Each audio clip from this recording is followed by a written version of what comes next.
Welcome to News in Alberta. This is Special Ed. Today we're looking at a doctor who was tased 7 times and assaulted by officers on his dying son's last birthday.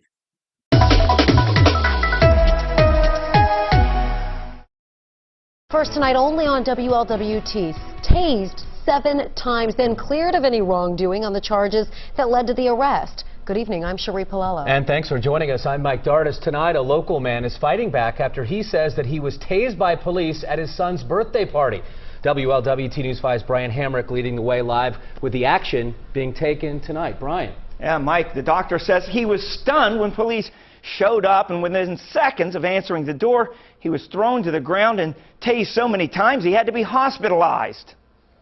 Dr. Randall Cox evaluates patients at his Montgomery office. Practicing physician of 20 years. But he says he didn't need his medical degree to diagnose a problem with the justice system.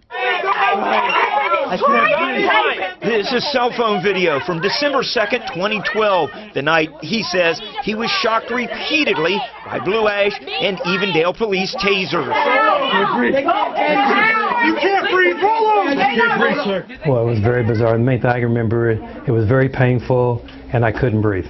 Officers, Dr. Cox says, showed up with a warrant at his home during an 18th birthday party for his son who had terminal brain cancer. He was devastated, for something like that to happen to me, then get whisked away in handcuffs.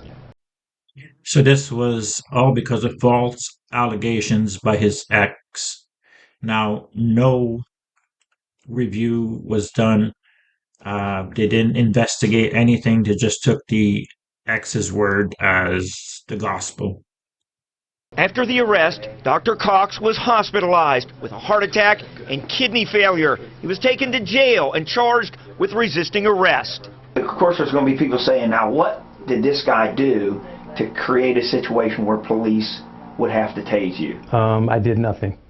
Now, Dr. Cox is suing, naming 6 officers, and what he says brought police there to begin with is even more disturbing. An ex-girlfriend told police Dr. Cox had broken a restraining order. She swore out a warrant, but after the tasing, it turned out the allegations were made up. Because we presented evidence clearly indicating that he was not guilty of violating the protection order and not guilty of resisting arrest. And because of that evidence, the judge dismissed the case with prejudice.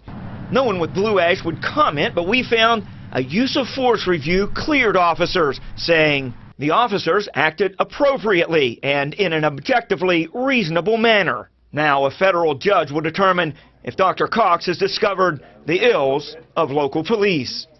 Now, the allegation that started all this, the ex-girlfriend accused Dr. Cox of harassing her at a gas station.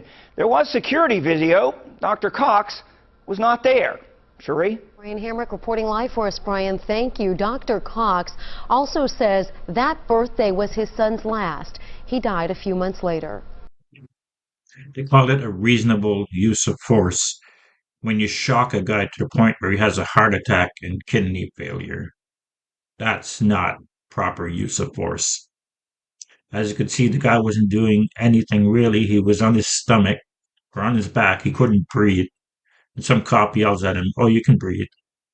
How do you know? Are you a doctor? The guy on the ground is a doctor.